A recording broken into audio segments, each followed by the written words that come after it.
आज पूरा देश जात, धर्म और भाषा के नाम लड़ रहा है।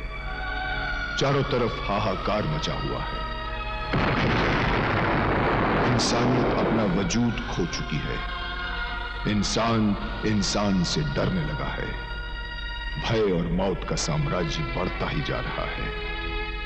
लेकिन इन सब का कारण कौन है? कौन हमारे अंदर जहर भर रहा है? कौन हमें लड़ा रहा है? दोनों समुदाय के लोग ये अच्छी तरह समझ लें कि मारपीट का हिसाब किताब कभी भी चुकता नहीं किया जा सकता है। घर हिंदू का जले या मुसलमान का, वो घर हिंदुस्तान का ही जलेगा। तो फिर हम आखिर अपने हिंदुस्तान का घर क्यों जलाएं? कोई भी धर्म इंसानी जिंदगी से बढ़कर नहीं है। देश की रक्षा करना हमारा धर्म है। हमें देश को टूटने से बचाना है और सदा की तरह हम में से कुछ नायक इस ओर जरूर कदम बढ़ाएंगे जो बनेंगे देश के रखवाले।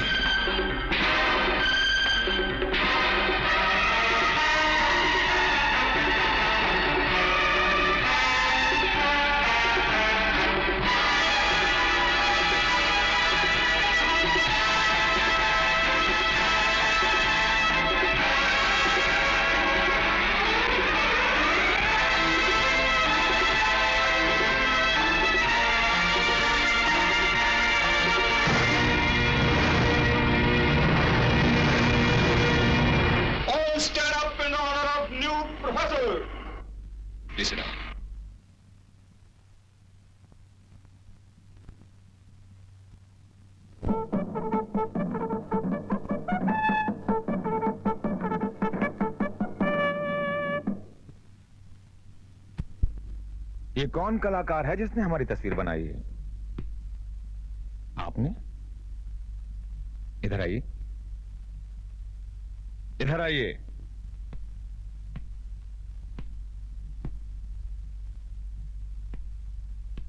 शाबाश, तुम्हारे हाथ में बहुत सफाई है। Keep it up. I am extremely sorry sir. No no, come on, sit down. Friends, ये कॉलेज जहां आप लोग किताबी तालीम हासिल करने के लिए आए हैं, दरअसल में ये जगह मंदिर, मस्जिद, गुरुद्वारे और चर्च से भी कहीं ज्यादा पवित्र जगह है।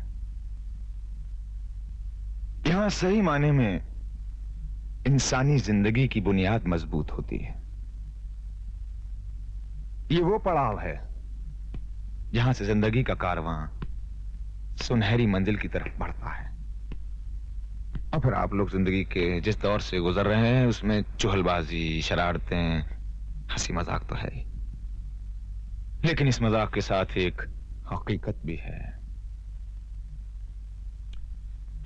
और उस हकीकत को कभी नहीं भूलना चाहिए। वो हकीकत यह है कि आपके माँ बाप ने अपने दिल में न जाने कितने सपने संजोकर आपको यहां भेजा है। उनकी उम्मीदों, उनके पैसे से कहीं ज्यादा आप लोगों का अपना सुनहरा समय है। ये अगर यूं ही गुजर गया तो आज न सही मगर आने वाले कल में आपको जरूर पछताना पड़ेगा। हमारा देश दुनिया के उन खुशकिस्मत देशों में से एक है जहां के लोगों में जोश है, हुनर है, काबिलियत है। मगर इस देश को बनाए रखने में आप लोगों का बहुत बड़ा हाथ है। कल के सुनहरे भारत की पहचान आप हैं। जैसे स्वामी विवेकानंद ने सारी मानव जाति को नई चेतना के धरातल पर लाकर खड़ा कर दिया। कवि गुरु रविंद्रनाथ टैगोर ने अपने साहित्य से हमारे देश को नई पहचान दी। जगदीश चंद्र बसु ने पेड़ पौधों पर नई खोज की। एक मजदूर किसान का बेटा लाल बहादुर शास्त्री इस देश का प्रधानमंत्री बना। हो सकता है कल आप लोगों के बीच में से कोई ऐसा महान बने। सो माय डियर फ्रेंड्स, दिल लगाकर पढ़ो, जिंदगी में अगर सही हो तो कभी किसी से मत डरो, मगर कुछ ऐसा ना करो जिससे अपने आप को शर्मिंदगी महसूस हो, ताकि सारी दुनिया फख्र से कहे, ये देखो रखवाले हैं भारत माता के।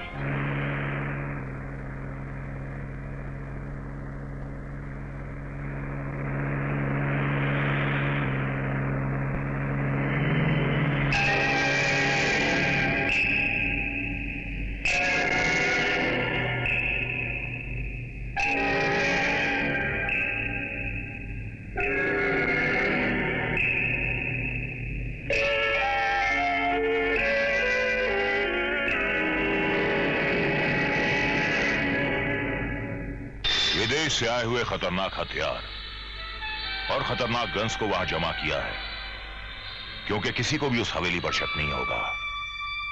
यह सारा खतरनाक सामान वहां जमा किया गया है हिंदुस्तान की मौजूदा सरकार का तख्ता उलटने के लिए।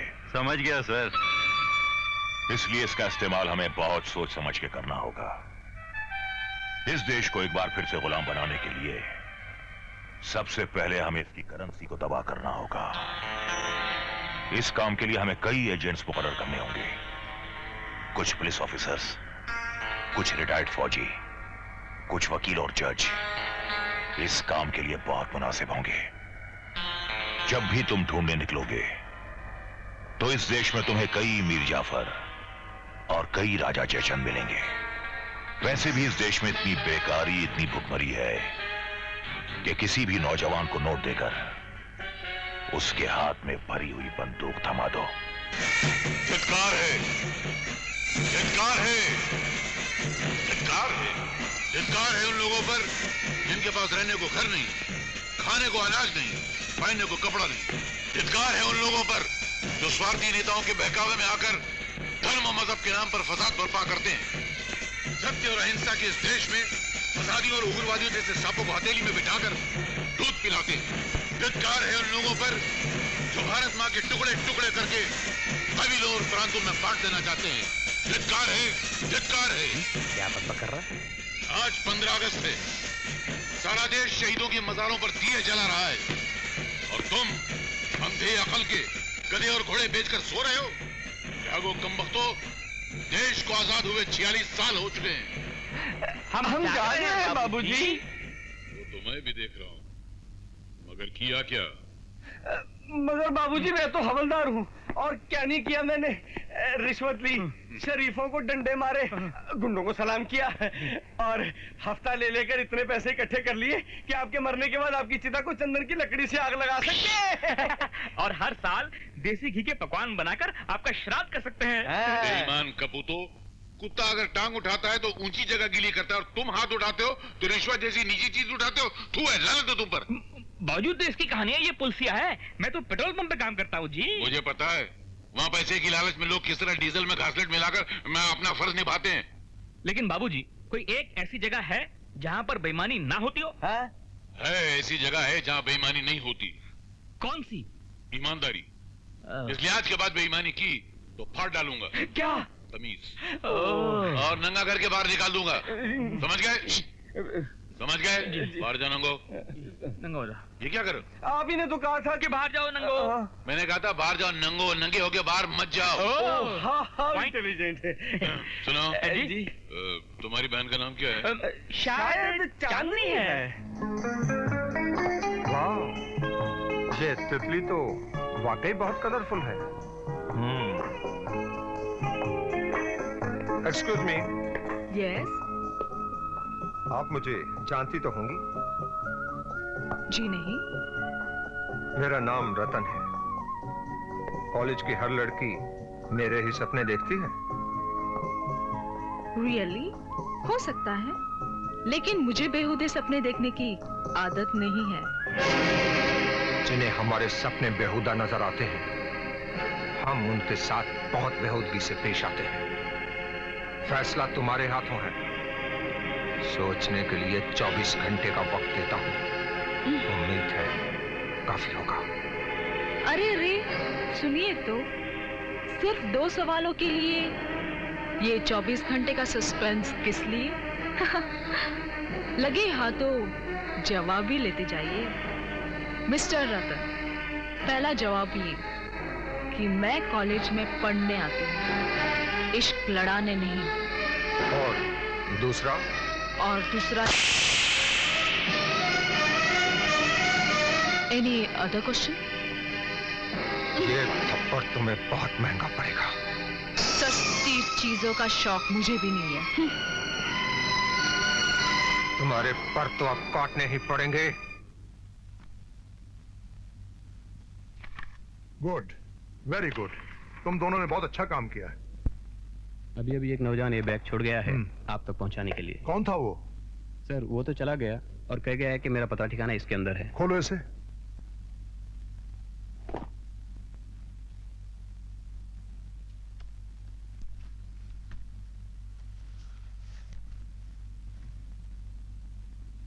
ये बैग कसिनो अल्फा से लूटा हुआ माल है जो मैं सरकार की अमानत समझकर आप तक पहुंचा रहा हूं।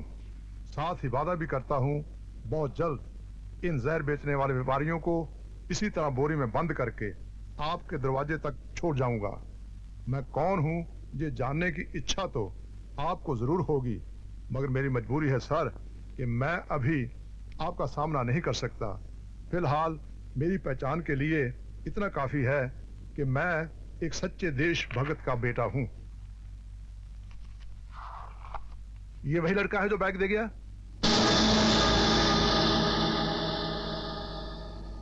यस सर, बिल्कुल यही था। ठीक है, तुम जा सकते हो। मेरी बात ध्यान से सुनो। ये लड़का जेल से भागा हुआ मफरूर है। जेल से भागने का इल्जाम तो इस पर है, मगर ये बेगुनाह है। तुम दोनों साए की तरह इसका पीछा करो और इसके हर एक्शन की खबरों मुझे दो। तुम इसे गिरफ्तार नहीं करोगे और ना इसे पुलिस के हाथों गिरफ्तार होने दोगे, क्योंकि ये वो काम कर रहा है जो पुलिस को करना चाहिए। एक बात और, जिन लोगों का माल इसने लूटा है वो बहुत खतरनाक इंटरनेशनल गैंग के मेंबर हैं। जाहिर है वो भी इसकी जान के दुश्मन बन गए होंगे। तुम लोगों ने उनसे भी इसकी हिफाजत करनी है। ठीक है, अब तुम जाओ। Okay sir. किटी डार्लिंग, चाहिए? चाहिए? लो ले बच्चे, जा ऐश कर। अबे मुफ्त की ऐश करते हो, साले ग्राहक तो लेकर आया करो। हाँ लाऊंगा, जा पुट ले ऐश कर। हाय तुम, अबे तुमने तो पिछले पैसे भी नहीं दिए। अभी मेरे पास पैसे नहीं है, मैं बाद में दे दूंगा। बाद में दे दूंगा। ले ले ले ले ले उठ जा, पर भूलना मत। नहीं चल।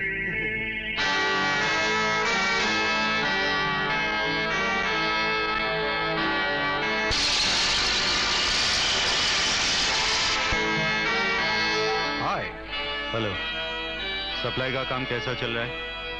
शहर के कुछ कॉलेज के लड़के लड़कियों ने तो ड्रग्स लेनी शुरू कर दी है। ये कुछ से काम नहीं चलने वाला। मुझे इस शहर के तमाम लड़के लड़कियों को इस नशे का आदी बनाना है। सुनो, जब तक उन्हें इस नशे की आदत नहीं हो जाती तुम इस जहर को फ्री में बांटो। फ्री में? हाँ। इससे तो हमें बहुत नुकसान होगा बॉस। नुकसान के बाद ही हमेशा फायदा होता है रतन। एक बार उन्हें इस नशे की आदत हो गई, उसके बाद वो अपनी किताबें बेच कर भी इस नशे को खरीदें। समझे? There you got a point, boss. That's all right. Carry on. Okay.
आई से स्टॉप इट। रतन, ये सब क्या है? सर, ये बेवजह मेरे गले पड़ रहा है। सर ये झूठ बोलता है। मैंने इसे कॉलेज के स्टूडेंट्स को ड्रग्स देते पकड़ा है। Yes sir. नहीं सर, ये झूठ है। अबे जावे, झूठ है। मुझे पहले भी तुम्हारे खिलाफ शिकायत मिली। अगर ये सच है तो मैं तुम्हें पुलिस के हवाले कर दूंगा। Come to my office. जी।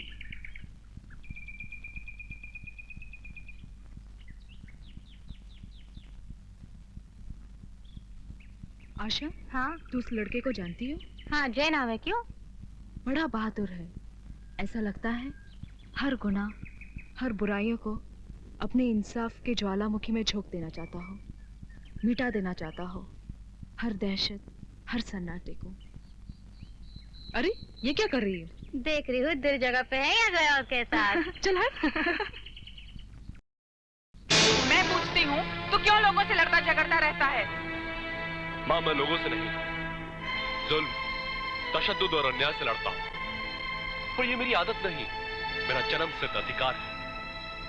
जब तक इस धरती पे अन्याय होता रहेगा, तेरा दूध मेरे सर के जख्म से इसी तरह खून की शक्ल में बहता रहेगा। आखिर क्यों? तेरे बाप दादा ने भी तो सच की लड़ाई लड़ी थी। उन्होंने किसका खून बहाया था? वो एक अलग दौर था माँ। तब इंसान फरिश्ता हुआ करता था और आज फरिश्तों के लिए रोता है।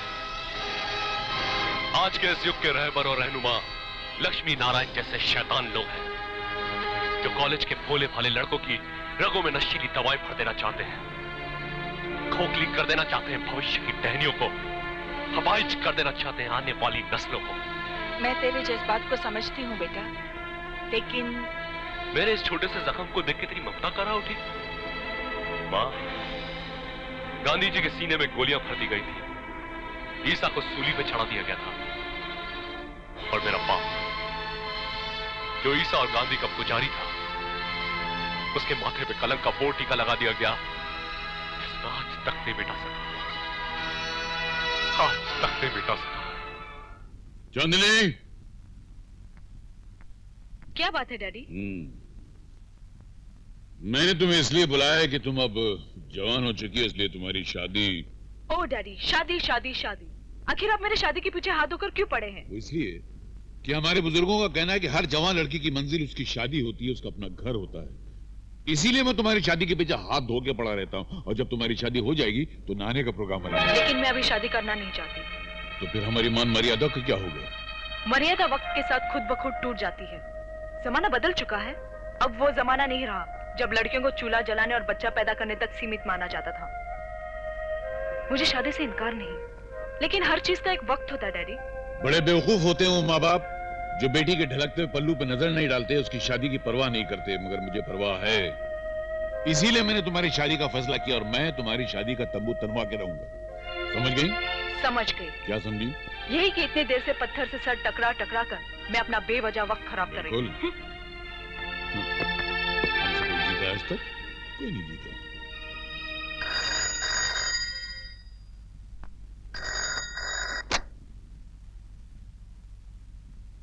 हेलो। क्यों रे भड़वे, तू अपनी औकात भूल गया क्या? ये मेरा तीसरा फोन है। अगर इस बार तूने रतन को नहीं छोड़ा तो तेरी वर्दी जिसे तू अपना कवच समझ बैठा है, मेमने की खाल की तरह उतार के रख दूंगा, समझा? जी।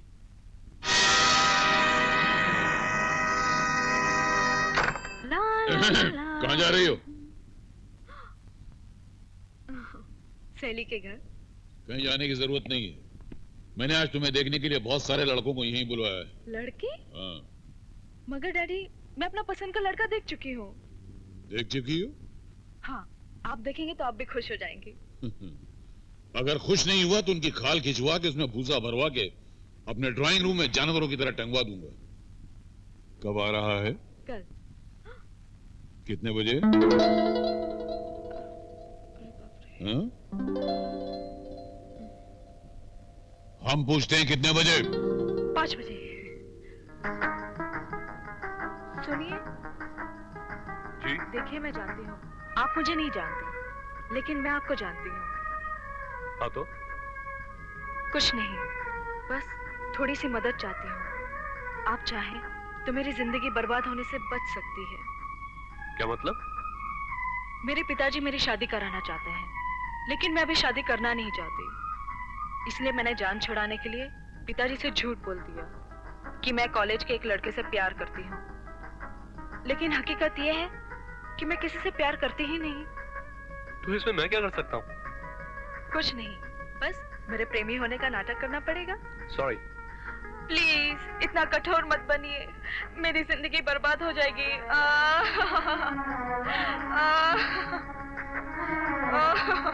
ठीक है बाबा, ठीक है, प्लीज। तो फिर कल शाम 5 बजे आपका इंतजार करूं? मेरा पता मालूम है? नहीं। मैं लाज साहब की बेटी हूँ। ठीक शाम 5 बजे। Okay, bye. बाय। अजीब बात है, कल 5 बजे।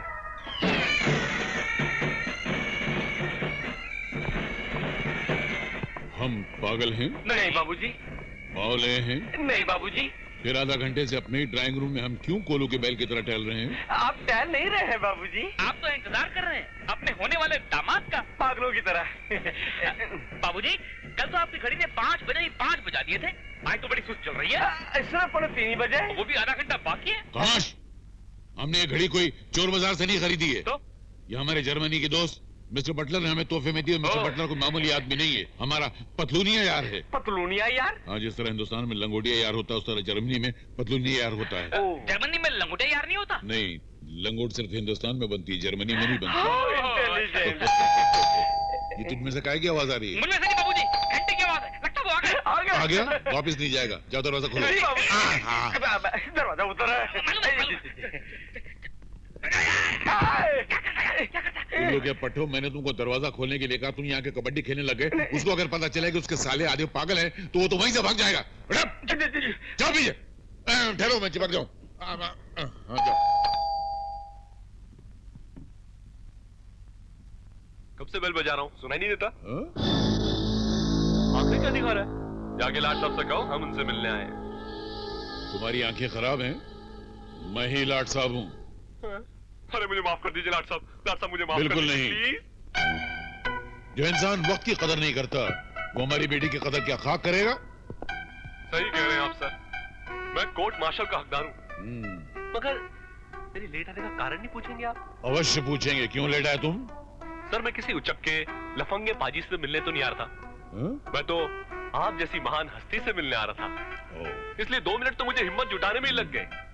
सचमुच जैसा सुना था वैसा ही पाया, धन्य है। सुना था? तो क्या बाहर भी हमारे चर्चे हो रहे हैं? चर्चे? अजी कहाँ मिलते हैं आप जैसे जियाला जिंदा दिल बहादुर। आपकी लाल बा कमाल पुरजमाल भाई की तत्व की ताप तो नवाब सिराजुद्दौला भी नहीं ला सकते। अरे आपको देखते ही नवाबी मतन छोड़ देते। हम बहुत खुश हुए। हाँ। ये नवाब सिराजुद्दौला थे कौन? पता नहीं, इतिहास देखना पड़ेगा। नमस्ते नमस्ते। ये कौन है? ये दोनों, ये सत्य, ये अहिंसा, ये मंदबुद्धि, ये आधा पागल। खैर मतलब की बात करो, जहेज की तमन्ना तो नहीं ना? जहेज ना मैं लेता हूँ ना देता हूँ, बल्कि उनकी मैयत में भी नहीं जाता हूँ। हम कहाँ थे? मैयत में। मैयत। हाँ, तो चांदनी तुम्हें पसंद है? जी हाँ। हम भी इसी शादी के लिए हाथ धो के पीछे पड़े हुए। जिस दिन की शादी हो जाएगी उस दिन हमने नहाने का प्रोग्राम बनाया हुआ। नहाने का प्रोग्राम? तो आप अभी तक नहाए नहीं क्या? अभी सुबह से बात मार रहे हैं। इतने गंदे बेटों का बाप कभी नहा सकता? उल्लू के पट्टों में गंगा स्नान की बात कर रहा हूँ। डेफिनेटली। हम कहाँ थे? गंगा में। वहाँ क्या कर रहे थे? खामोश। हाँ, तो हमें तुम्हारी पसंद आई। इसके घर वालों का पता चल जाए तो शादी की तैयारी शुरू कराएं। तुम लोगों को इतराज? क्या है? कोर्ट में आओ। आपने इनको पहले क्यों नहीं बताया कि हम दोनों इनके होने वाले साले हैं? हाँ, और इनके होने वाले भाई हैं। भाई। अगर मैं से कह देता कि तुम उसके होने वाले साले होती तो शादी से पहले ही भाग जाता, क्योंकि इतने बेवकूफ भाइयों की बहन से कौन शादी करेगा? मेरा मजाक तो नहीं उड़ा रहे हो? Double intelligent. ये तुमने मुझे किस मुसीबत में फंसा दिया चांदनी? आया था तुम्हारी नमाजें बख्शवाने, रोजे मेरे गले पड़ गए। क्या मतलब? तुम्हारे डैडी तुमसे शादी के लिए हाथ धो के मेरे पीछे पड़ गए। तो क्या हुआ? मैं इतनी गई गुजरी भी तो नहीं कि मुझसे शादी करके तुम्हें कोई शर्मिंदगी हो। चांदनी मैं तुम्हें कैसे समझाऊं कि कमाल है, उम्र के इस हिस्से में तो लड़का लड़की थोड़े बहुत रोमांटिक हो ही जाते हैं, मगर तुम इस मामले में इतने रूड हो कि तुम्हारे सीने में दिल नाम की कोई चीज ही ना हो। दिल है चांदनी, लेकिन किसी के लिए धड़कना इसके मुकद्दर में नहीं, जिसे हालात की तपिश ने झुलसा दिया हो। मुझे तुम्हारे प्यार से इनकार नहीं, लेकिन अभी हमें बहुत से वादे वफा करने हैं, बहुत दूर जाना है। ऐसे में किसी के प्यार की जंजीर मैं अपने पैरों में नहीं डाल सकता। क्यों? क्योंकि मेरी तमाम राहें कांटों भरी हैं और मैं नहीं चाहता कि मेरे साथ चलते हुए तुम्हारे तलवे जख्मी हो जाए। ठीक है, लेकिन एक दोस्त के नाते तुम्हारा राजदार तो बन सकती हूँ। जानना चाहती हो? मेरा जन्म एक ऐसे परिवार में हुआ जिसकी पूजा और इबादत देशभक्ति और वतन परस्ती हुआ करती थी। मेरे पुरखों की यह वसीयत हुआ करती थी कि मरने के बाद मेरे हड्डियों तक का चूना बनाकर मुल्क की तामीर में सर्व करना। वक्त की सुई अपने अंदाज में चल रही थी।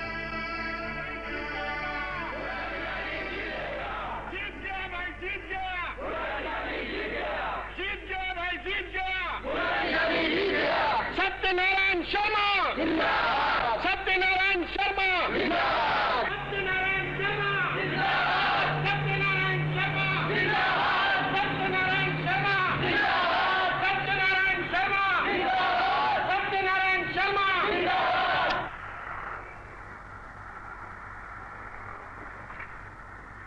सर, दूसरे बार आप लोकसभा के लिए चुने जाने पर आप कैसा महसूस कर रहे हैं?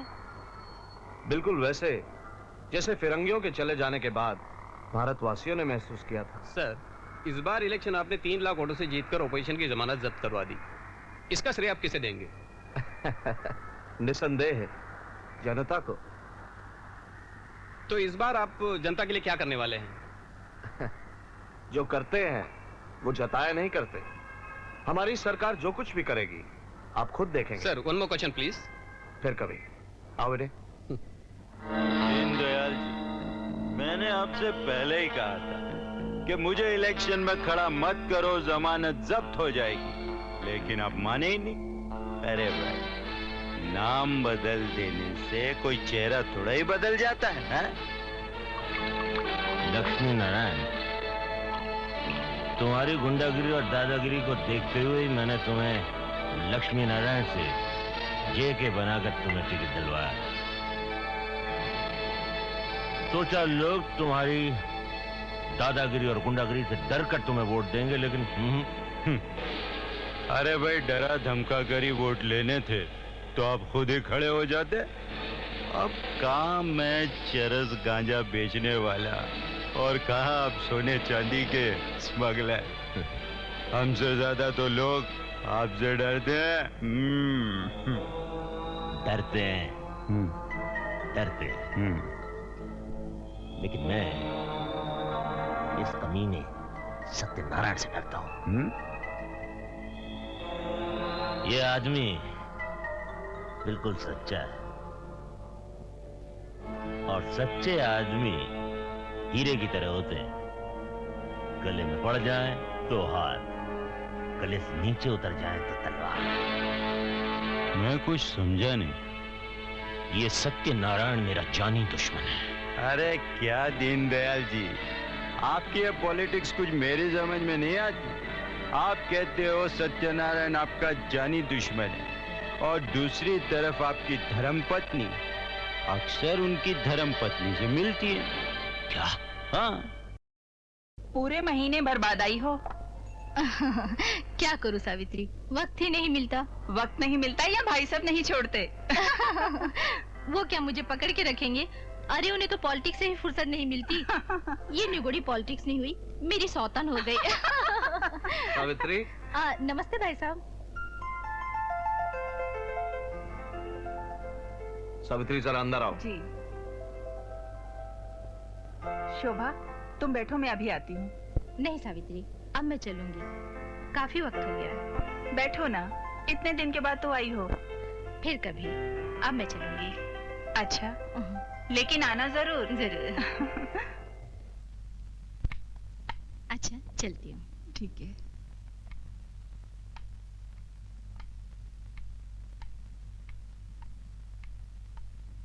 क्या बात है, आज आप जल्दी आ गए? सावित्री, उसे किस लिए बुलवाया था? शोभा मेरे बचपन की सहेली है। सहेली? वो दीन दयाल जो हर वक्त मुझे डसने की फिराक में लगा रहता है, उस जहरीले नाग की नागिन तुम्हारी सहेली कब से हो गई? कैसी बातें कर रहे हैं आप? शोभा को तो मैं अच्छी तरह जानती हूँ। कुछ नहीं जानते हो तुम। तुम्हारी सहेली का पति, जिसका नाम दीन दयाल है, यूं तो वो अपने आप को बहुत बड़ा लीडर समझता है, लेकिन उसके जैसा जलील और कमीना आदमी हिंदुस्तान में नहीं मिलेगा।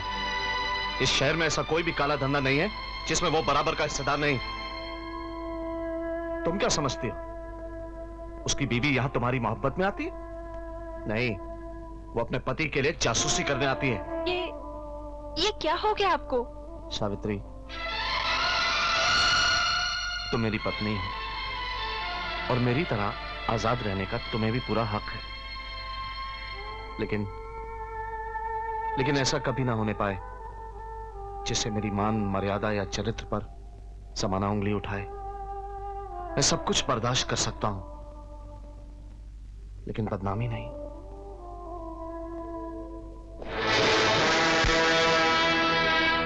क्या जरूरत थी उसके घर जाने की? जिस आदमी ने मेरा पॉलिटिकल कैरियर तबाह करके रख दिया, उसकी बीवी से इतनी हमदर्दी क्यों है? कैसी बातें कर रहे हैं आप? सावित्री मेरी सहेली है। लेकिन क्यों? इस 90 करोड़ के हिंदुस्तान में मेरे दुश्मन ही मिले थे दोस्ती करने के लिए। इस शहर में आपका कौन दुश्मन नहीं है? हर किसी से तो आपको शिकायत है। तुमसे नहीं थी, लेकिन अब लगता है कि तुम्हारा भी ख्याल रखना पड़ेगा मुझे। कोई जरूरत नहीं, मैं खुद ही उससे मिलना बंद कर दूंगी। बंद कर दो। मुझे आपकी बस्ती में तेल का व्यापार करना अच्छा लगता है, पानी का नहीं। अगर सत्यनारायण से मेरी सुलह हो गई तो ये मेरी जीत नहीं, सबसे बड़ी हार होगी, समझी?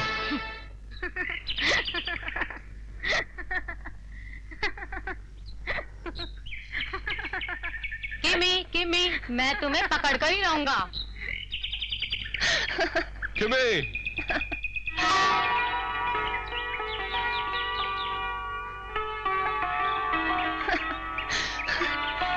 जय। लो, आखिर पकड़ ही लिया तुम्हें अपनी बाहों में। कब तक पकड़े रहोगे? जिंदगी भर। जय, ऐसे लगता है जैसे हमने पल भर में ही बचपन से जवानी में कदम रख दिया हो। नहीं, मुझे तो बरसों का फासला नजर आता है। वो कैसे? बचपन में हम मिलते थे, क्यों मिलते थे मालूम नहीं, तब भी हम एक दूसरे को पसंद करते थे। क्यों करते थे मालूम नहीं। बचपन से जवानी तक आते आते हमारी मासूम भाषा को एक शब्द मिल गया। एक शब्द? कौन सा शब्द? उसे प्रेम कहते हैं। तुमने तो मेरे होठों की बात छीन ली। अब होठों से बात करें? हमारे होठों के बीच एक दीवार है। सदियों से प्यार करने वाले दो दिलों ने न दुनिया की परवाह की है न करेंगे।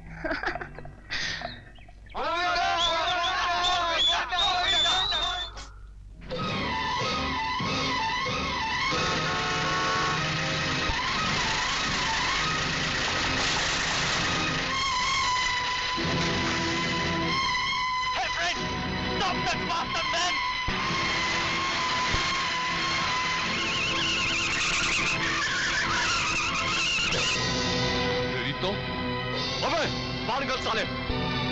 अबे ओ हीरो, हटाइए अपनी साबुनदानी। बॉस्टर्ड, नहीं तो साबुन समेत कुचल डालूंगा। बच्चा मर जाता तो? उसकी जान की कीमत चुका दी जाती, और क्या? जान की कीमत? हाँ, गरीबों को औलाद से ज्यादा पैसा अजीज होता है, और मैंने ऐसे सौदे बहुत किए हैं। तेरे सौदे की माँ की आंख।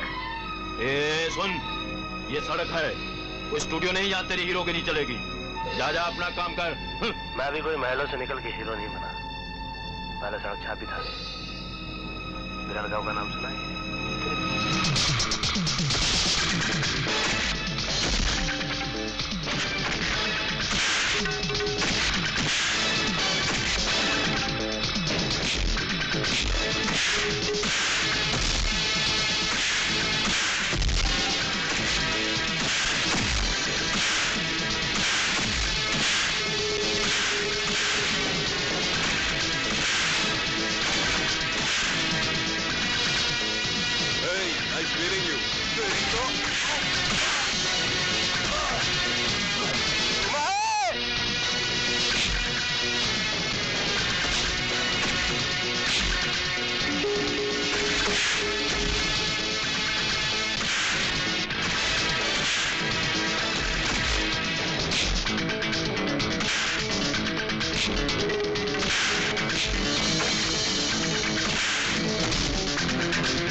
जो पुलिस को पहुंच ली उस तलाशी।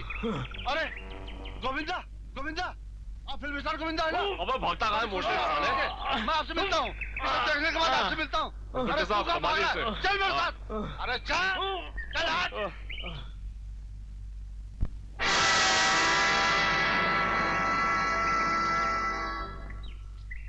क्या मुसीबत थी यार?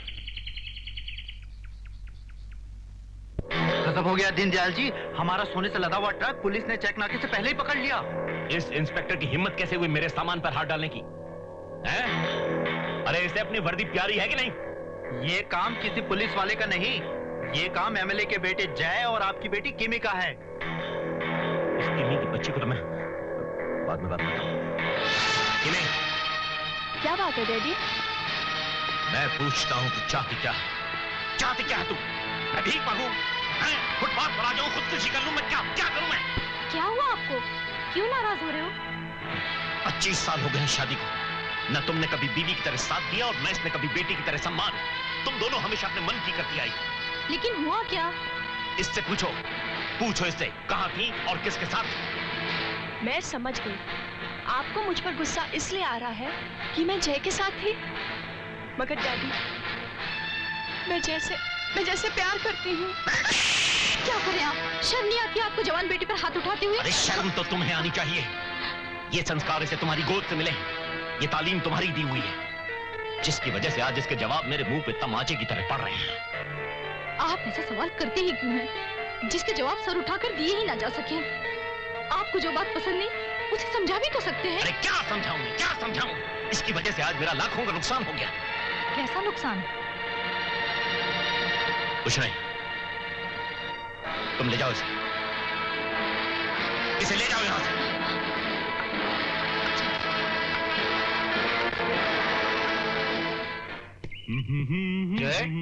जी पिताजी। बेटा मैंने सुना है तुमने भीमा को ड्रग्स के साथ पकड़कर पुलिस के हवाले कर दिया। ये सच है पिताजी। मुझे फख्र है कि तुम मेरे बेटे हो। भीमा के पीछे किन लोगों का हाथ है अब पता चल जाएगा। मुझे नहीं लगता पिताजी वो इतनी आसानी से सब कुछ उगल देगा। बेटे, अश्विनी कुमार की जेल में पहुंचने के बाद गूंगे मुजरिम भी बोलने लगते हैं। तो भीमा उस कैदी का नाम है जो जेल को अपनी रियासत और खुद को शहंशाह समझता है। और मिस्टर अश्वनी, अब उससे मत उलझिएगा। उससे उलझना मुसीबत को बुलावा देना है और अपनी इज्जत को खतरे में डालना है। अब घबराइए नहीं, मेरे साथ ऐसा कुछ नहीं होगा। फिर भी मैंने आपको सब कैदियों के बारे में जानकारी दे दी है। Thank you very much. Wish you best of luck. Havildar. Yes sir. सारे कैदियों से कह दो कि खाना खाने के बाद मुझे आकर मिले। जी। भीमा।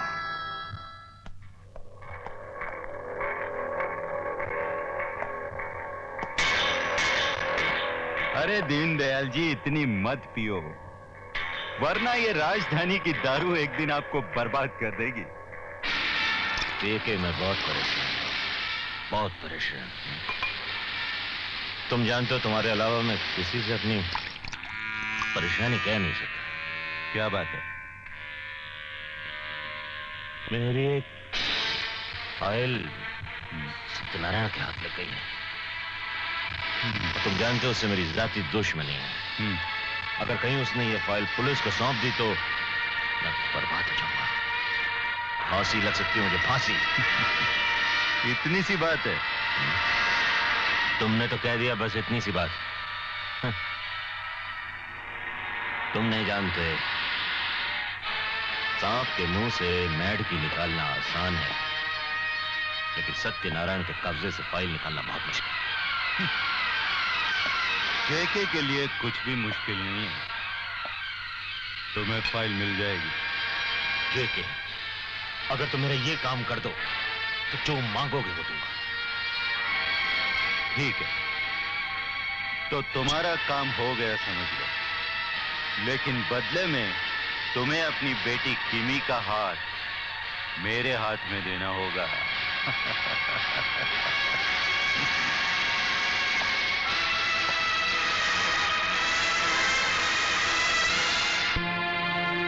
ठीक है, मुझे मंजूर है, लेकिन मुझे फाइल चाहिए। Okay DD, now relax. JK's work is always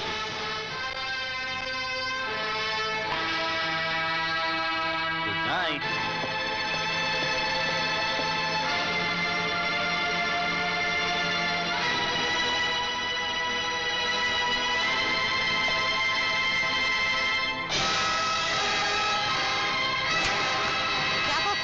आज आप इतनी ज्यादा क्यों पी रहे हैं?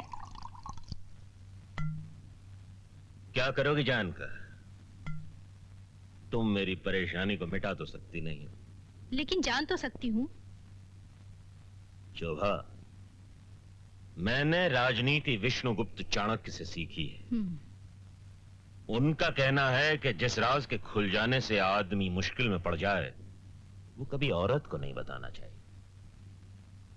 जैसे बिल्ली के पेट में दूध नहीं पचता, औरत के पेट में बात नहीं पचती।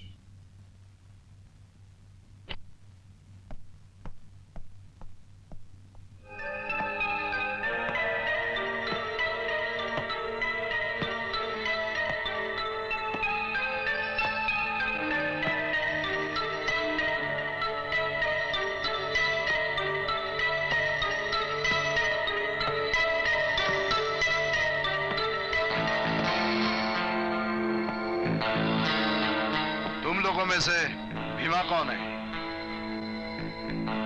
मैं पूछता हूं, तुम लोगों में से भीमा कौन है? साहब, भीमा अपने आराम खाने में है। तो जुआ अभी तक बिल से बाहर नहीं आया।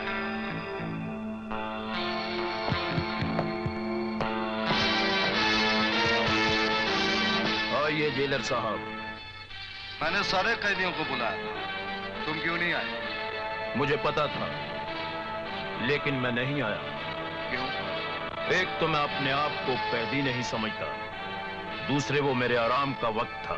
इस जेल में तुम बहुत आराम कर चुके हो, अब तुम्हारा वास्ता एक नया जेलर से पड़ा है। ओह, तो जो नया जेलर मुझे बेआराम कर देगा, इस शहंशाह की रियासत में खलल डाल देगा। यकीनन मैं तुम्हारा जीना हराम कर दूंगा। ये गीदड़ भपकियां किसी और को देना जेलर। पिंजरे में बंद सही, शेर फिर भी शेर होता है। शायद तुम्हें पता नहीं, शहंशाह अपनी मर्जी से जेल में है, वरना कभी का बाहर चला गया होता। जेल तुम्हारे बाप का घर है ना? बाप का घर ना सही, ससुराल तो है। राम सिंह। Yes sir. दरवाजा खोल दो। मैं कहता हूं दरवाजा खोल दो। ले भीमा, तेरे ससुराल का घर खुल गया, अब यहां से निकल के दिखा। लगता है शहंशाह के तेवर देखे बिना तुम मानोगे नहीं।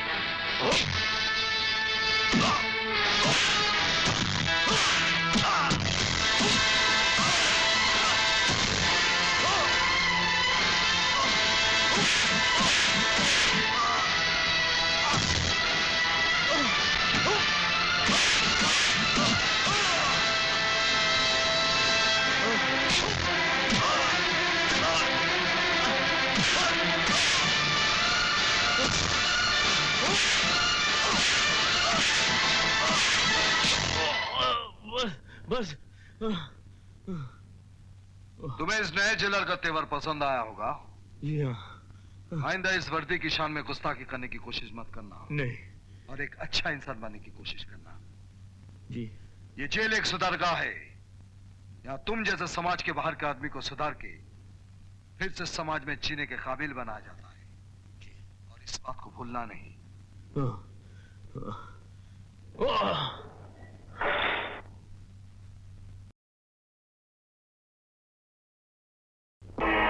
जेके साहब। हाँ, रतन, जब तुम्हें पहली बार जेल हुई थी, उस वक्त भी मैंने तुम्हें जेल से छुड़ाया था, और इस बार भी तुम्हें जेल से छुड़ाने वाला मेरे सिवा और कोई नहीं। आप ठीक कहते हैं जेके साहब। हाँ। मेरे पिताजी को पता है कि मैं जेल में सड़ रहा हूं, पर वो नहीं आए और आएंगे भी नहीं। जानते हो किस लिए? सत्यनारायण की वजह से। सत्यनारायण जो आज के इस कलयुग में भी सत्यवादी राजा हरिश्चंद्र बना हुआ है, और तुम्हारा बाप जो उसका पीए है, उसी के साथ रह रह के उसने भी देशभक्ति का स्वांग रचा हुआ है। अब तुम्हें जेल हो या फांसी, वो अपनी सत्यवादिता और देशभक्ति पर आंच नहीं आने देंगे। पर मैं इन सलाखों के पीछे और नहीं रहना चाहता। क्या करूं अब? मैं तुम्हें जेल से छुड़ाऊंगा, लेकिन उसके बदले में तुम्हें मेरा एक काम करना होगा। आप हुक्म कीजिए जेके साहब, आप हुक्म कीजिए। तुम्हें सत्यनारायण की तिजोरी से एक लाल रंग की फाइल चुराकर मुझे देनी होगी। सत्यनारायण के घर से फाइल चुराकर? पर कैसे? सिंपल। तुम्हारा बाप सत्यनारायण का पर्सनल असिस्टेंट है, और सत्यनारायण को अपने ईमान से भी ज्यादा तुम्हारे बाप पर यकीन है। सत्यनारायण की तिजोरी की चाबियां तुम्हारे बाप के पास होती हैं। तुम्हें वो चाबी चुराकर सत्यनारायण की तिजोरी से वो फाइल चुरानी होगी, और उसकी जगह एक ऐसी चीज रखनी होगी जिसकी वजह से सत्यनारायण को तुम्हारी तरह जेल हो जाए। ठीक है, आपका काम हो जाएगा।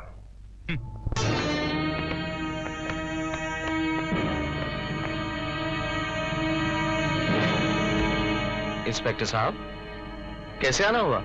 सत्यनारायण जी, हम आपके बंगले की तलाशी लेने आए हैं। तलाशी? क्यों? हमें खबर मिली है कि आप ड्रग्स की स्मगलिंग करते हैं। क्या? यस। इंस्पेक्टर, तुम होश में तो हो? हमारे पास सर्च वारंट है। ये देखिए, हवलदार, तलाशी लो। ये सब क्या कर रहे हैं? करने दो जो ये कर रहे हैं। मिलना मिलाना तो कुछ है नहीं। थोड़ी देर में ये हमसे माफी मांगेंगे और यहाँ से चल देंगे। लेकिन इन लोगों को हम पर शक क्यों हुआ? आजकल के जमाने में तो लोग भगवान पर भी शक करने लगे हैं। सर, ये मिले हैं गर्द के पैकेट।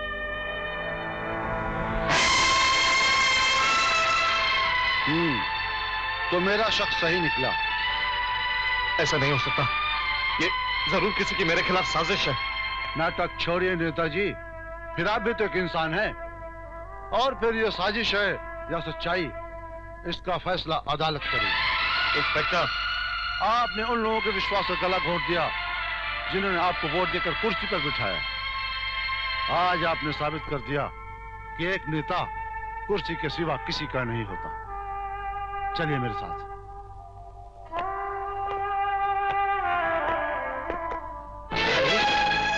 सत्यनारायण पकड़ा गया? जी हाँ, और वो भी सबूत के साथ। आओ जेके आओ। भाई, तुमने तो मेरी मनोकामना पूरी कर दी। अब उससे उम्र कैद की सजा से कोई नहीं बचा सकता। उम्र कैद? मैं तो उसे फांसी दिलाऊंगा। फांसी? क्या? फांसी हो सकती है? क्यों नहीं? फैसला मेरे ही पक्ष में हो, इसलिए मैंने पुलिस और वकील को रिश्वत का निवाला खिला दिया। और एक बार रिश्वत खाने के बाद ये कानून के रखवाले ईमानदारी की डकार नहीं, बेईमानी की हिचकी लिया करते हैं। क्या बात है जीके, क्या बात है। आज मैं तुम्हें राजधानी की दारू पिलाऊंगा, वो भी ताजे अंगूर के साथ। क्या बात है डीडी साहब, अंगूर की बेटी और वो भी अंगूर के साथ। योर ऑनर, ये इंसान की शक्ल में शैतान और भेड़ की खाल में वो भेड़िए हैं जो इंसानियत के सुनहरे वक्त को दीमक की तरह चाट जाना चाहते हैं।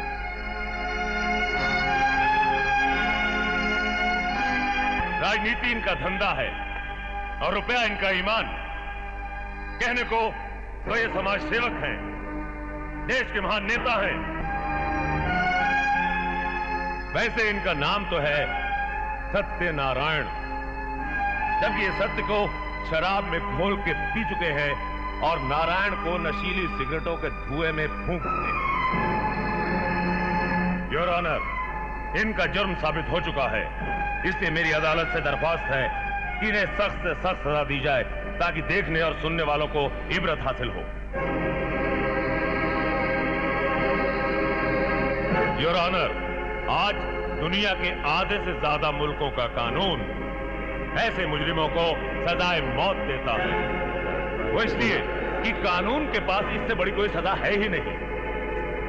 इस मुल्क का नागरिक होने के नाते और इस मुल्क की भलाई के लिए मैं आपसे दरख्वास्त करूंगा कि आप इस मुजरिम को सजाए मौत दीजिए।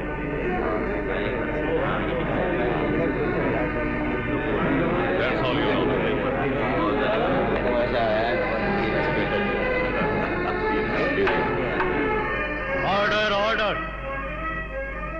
मिस्टर सत्यनारायण, आप अपनी सफाई में कुछ कहना चाहेंगे? जज साहब, ये तमाम इल्जाम जो कीचड़ की तरह मेरे बेदाग दामन पर उड़ेल दिए गए हैं, ये सब झूठ है, बेबुनियाद है।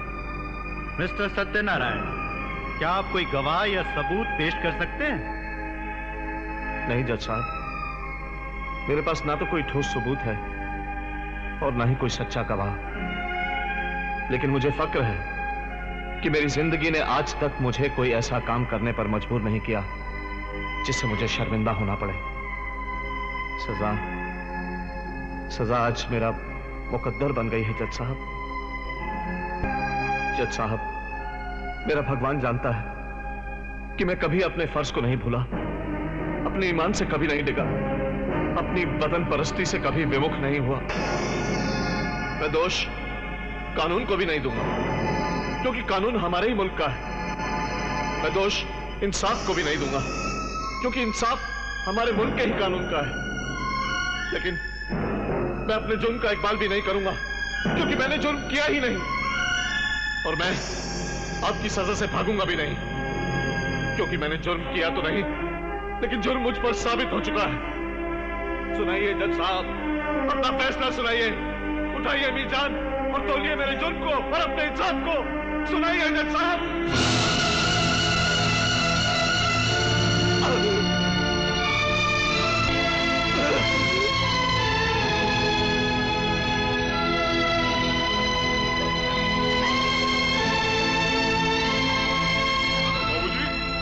बाबूजी, बाबूजी, बाबूजी!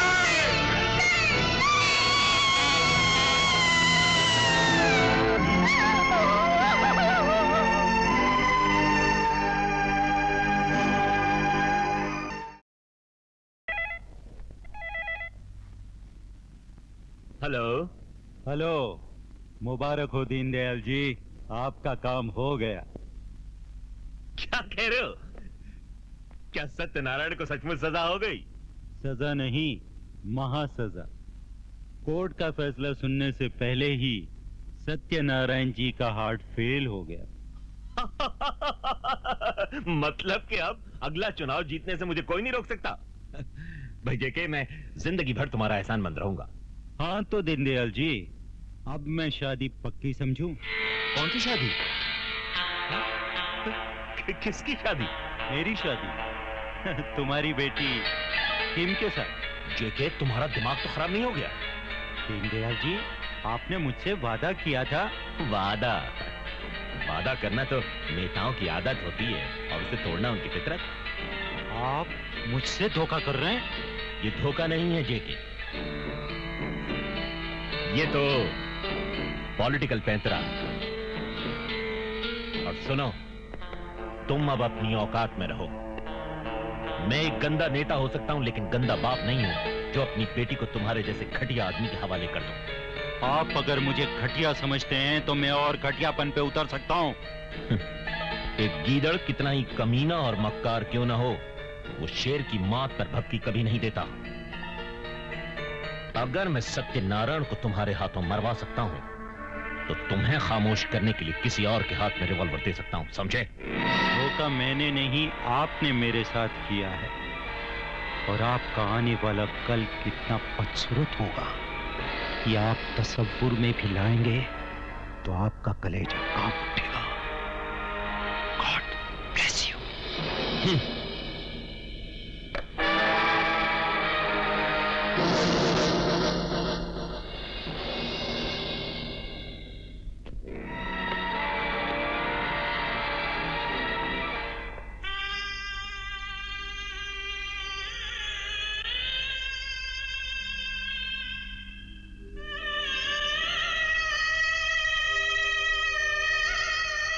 माँ, मुझे लगता है जिसने पिताजी की अलमारी से फाइल चुराई होगी उसी ने उसमें स्नैक्स रखे होंगे। बेटी, फाइलें तो अलमारी खोलकर ही निकाली गई होंगी और अलमारी की चाबी रघुनाथ जी के पास ही रहती थी। तो फिर ये संगीन चाल भी उसी की हो सकती है माँ। नहीं बेटा, हमारे लिए ऐसा सोचना भी पाप है। तुम नहीं जानते, तुम्हारे पिताजी को अपने से ज्यादा भरोसा रघुनाथ जी पर था। इसलिए शायद पिताजी भूल बैठे कि चिराग के नीचे अंधेरा होता है। बेटा जरा सुनो।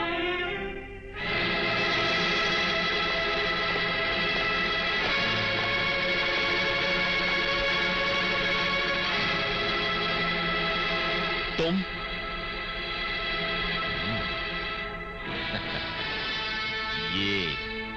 ये खिलौना तुमने अपने मरहूम बाप के शोक में उठाया है या फिर अपनी मां के बेवा होने के गम में?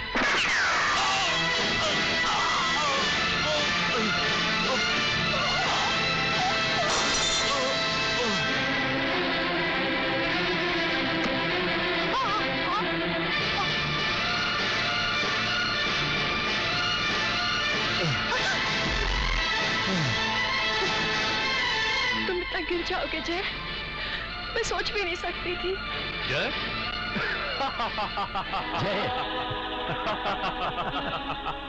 ये जय नहीं है, लेकिन हाँ, तुम्हारी माँ की नजर में तुम्हारे बाप का खूनी जय ही है।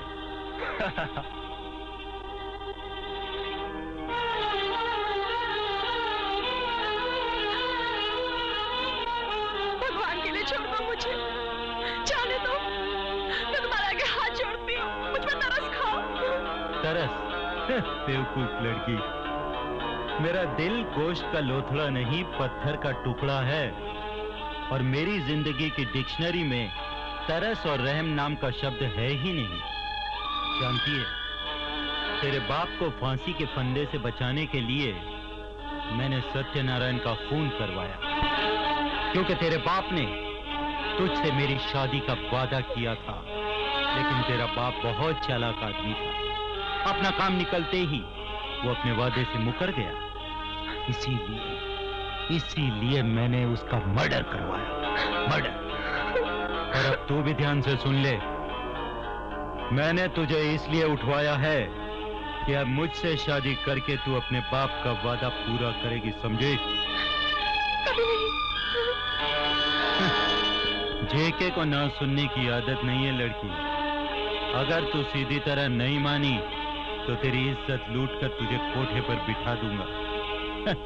वैसे भी मेरा कुछ नहीं बिगड़ने वाला, क्योंकि तेरे बाप का खून और तेरा अपहरण, ये दोनों इल्जाम तेरे आशिक जय के सर जाएंगे। और जानती है, ये दोनों काम मैंने करवाए हैं जय का मुखौटा लगवा कर। अब समझ में आया मेरी रानी? अरे छोड़ दो मुझे, वरना मैं जान दे दूंगी। हाँ, तो इसका मौका भी हम तुझे देंगे मेरी रानी।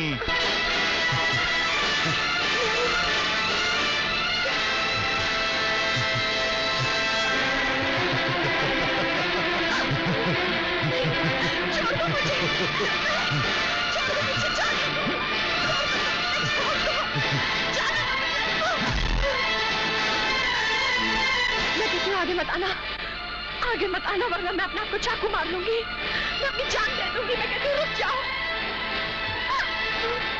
रुक जाओ, प्लीज,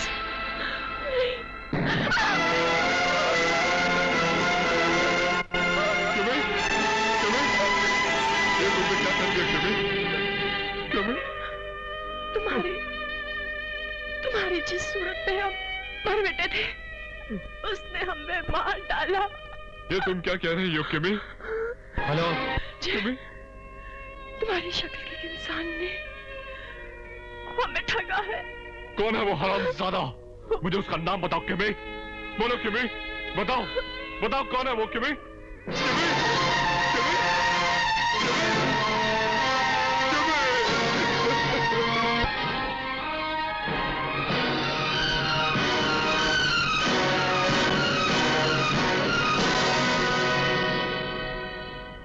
तमाम हालात और गवाहों के बयानात को मद्देनजर रखते हुए अदालत इस नतीजे पर पहुंची है कि मुल्जिम अजय वल्द सत्यनारायण ने ही दीन दयाल और उसकी बेटी का कत्ल किया है। लिहाजा ये अदालत उसे मुजरिम करार देती है, लेकिन इसके साथ ही उसकी जवानी पर रहम खाते हुए इंडियन पैनल शुदा कोड की दफा 302 के तहत उसे फांसी की सजा न देकर उम्र कैद की सजा का हुक्म देती है।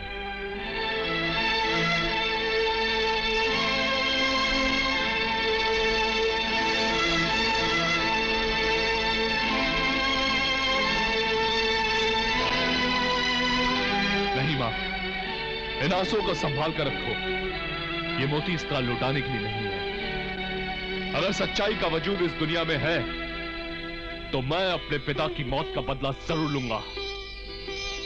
उनके नाम पे लगा हुआ कलंक मैं देशद्रोहियों के खून से धोऊंगा। अपने खून पे विश्वास रख मां, मैं इससे पहले मरूंगा नहीं।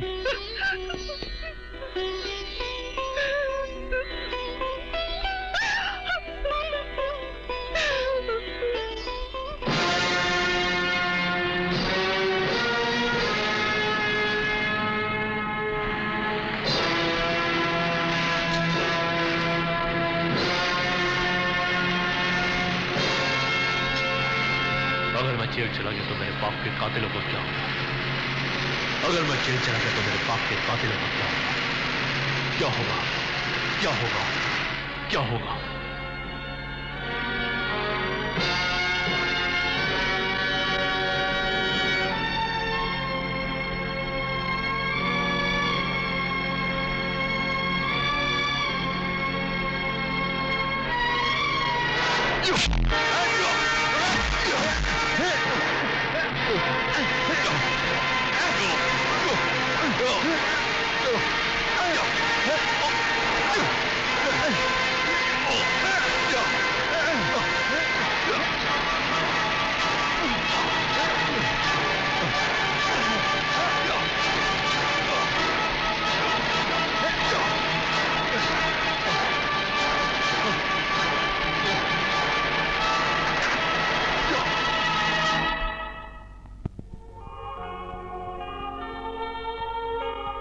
यही है मेरा सफर।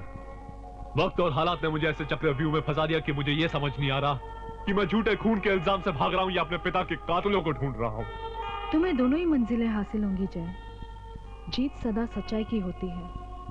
काले बादल के छोटे छोटे टुकड़े सूरज के वजूद को मिटा नहीं सकते। आज से खुद को अकेला मत समझना जय। धीरे धीरे प्यार को बढ़ाना है, हद से गुजर जाना है। डार्लिंग, हम जा कहाँ रहे हैं? घर पे। तुम्हें पेट्रोल नहीं लेना है क्या? ओह, तो आजकल पेट्रोल तुम अपने घर पे रखते हो? क्या है स्वीट हार्ट, तुम तो जानती हो आजकल पेट्रोल की कितनी मारामारी चल रही है। अगर हम लोग पेट्रोल घर के अंदर नहीं रखेंगे तो फिर हम लोग ब्लैक कैसे करेंगे, समझी कि नहीं? देखो क्या है कि ढूंढता। अबे ओ हिंसा, ये मैं क्या देख रहा हूँ? क्या देख रहे हैं? कहाँ देख रहे हैं? क्या देख रहे हैं? मुझे पता क्या देख रहे हैं? कमाल का आदमी है। क्या देख रहे हैं? मैं कैसे जानूं क्या देख रहे हैं? अबे ये कौन है? ये अरे ये लड़की है। तेरे को दिखता नहीं है? तू यार अंधा है, तू बेवकूफ है, पागल है, तेरी आंखें नहीं है क्या? पागल है तू। क्या बोले जा रहा है? ये सत्या सिंह है मेरा भाई। इसे कोई लड़की पटती नहीं है ना, इसलिए तुम्हें देख के ललचा रहा है। मैं ललचा रहा हूँ? और क्या? अबे क्या बोले जा रहा है? तू तो ऐसे बोल रहा है जैसे लड़की नहीं कोई गरम जलेबी है बगल में तेरे। है? जलेबी से कम नहीं है, जलेबी से जल गया, तप गया, जल गया, चल अंदर चल। अबे मैं भी जल गया साला। चले छुप गए? वेरी गुड लड़की, वापस आओ। क्या संबंध है तुम्हारा मेरे एक जमाने के नौजवान और खूबसूरत बेटों के साथ? हम अभी नौजवान हैं। छुपे हुए लोग बोला नहीं करते। हाँ जी वो क्या हुआ? कुछ काटता है सर। खटमल होंगे जी। खटमलों को गलत जगह पे काटने की पुरानी आदत है जी। अगर हम अहिंसा के पुजारी न होते तो एक एक खटमल की खटिया खड़ी कर देते। बढ़ जाओ। हाँ जी सर। क्या है? सर बहुत काटते हैं सर। मुझे पता है, दोनों को काटने की आदत है। आगे बोलो। सर वो क्या है कि मेरी गाड़ी का पेट्रोल खत्म हो गया था। मैं पेट्रोल पंप पर गई पेट्रोल लेने। वहाँ आपका लड़का मिल गया। उन्होंने कहा कि घर चलो। घर में चुरा के रखा है पेट्रोल, ऐसे बोला। तो मतलब इस लड़की ने जो कुछ कहा वो सब सही है? नहीं बाबूजी। तुमने अखबारों और दीवारों पे लिखा हुआ, नेताओं के मुंह से निकलता हुआ ये सुना होगा कि पेट्रोल बचाओ, बिजली बचाओ, पानी बचाओ, और कभी ये सुना है कि देश बचाओ? नहीं बाबूजी। इसका मतलब कि देश रहे या न रहे मगर बिजली और पेट्रोल जरूर रहना चाहिए। जी बाबूजी। वो नेताओं ने हक होगा देश को बर्बाद करने का, मगर तुम जनता हो, तुम्हें पेट्रोल तक बर्बाद करने का कोई हक नहीं है। जी बाबूजी। अगर इसी खाली टांकी को भरते रहोगे तो तुम्हारे शरीर का क्या होगा? शरीर? मतलब तुम्हारे शहर का, देश के शहर का क्या होगा? जी। ढोल पीट के ईमान बेचोगे तो बेईमान कहलाओगे। हाँ? बेईमानी करो मगर सुमड़ी से। सुमड़ी सुमड़ी सिगड़ी से। तो जाओ खेलो। नहीं, मैं भी छोटा हूँ। खेलेंगे।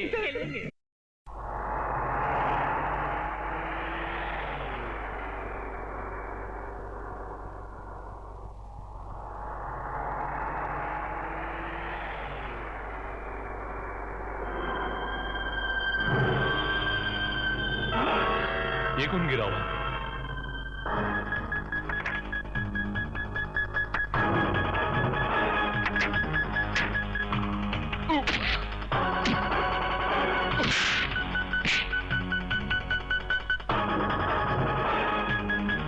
याद है कमीने, तेरी वजह से मैं 2 बार जेल गया और तेरी चमक छलों ने मेरे गाल पर थप्पड़ मारा था।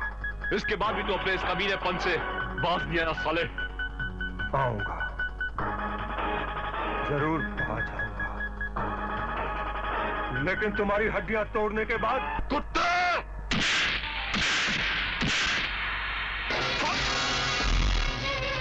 मारो हरामजादे को!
ठीक तो हो ना?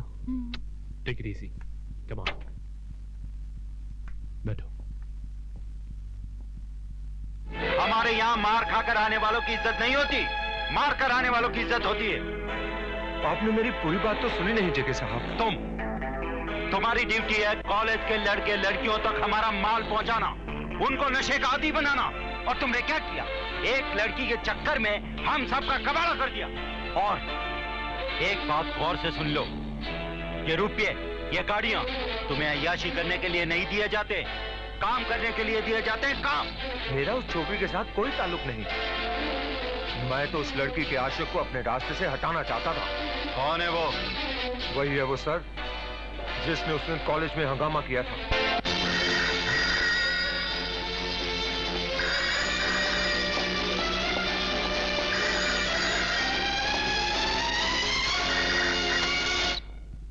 हेलो, या number 3 reporting sir. Yes, number 3 here sir.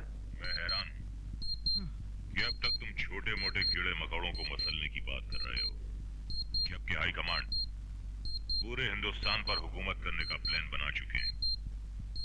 तुम्हारे जिम्मे सिर्फ एक छोटा सा काम दिया गया था, मगर तुम इतने नाकारा साबित हुए कि पूरा देश तो क्या अब तक उसके 4 मेट्रोपॉलिटन शहरों को कवर नहीं कर सके तुम। नहीं नहीं सर, मुझे थोड़ी सी मोहलत और दीजिए। मैं अपने काम से हाई कमांड को खुश कर दूंगा सर। हाँ, हमारी सारी तैयारियां पूरी हो चुकी हैं। सिर्फ उस मुबारक दिन और उस शुभ घड़ी का ऐलान करना बाकी है, समझ गए? Okay okay sir.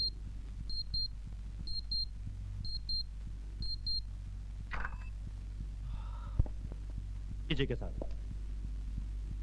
मेरी कल ही बिग बॉस से बात हुई है। इसके बाद जो तुम्हें करना है वो तुम अच्छी तरह जानते हो। Yes boss.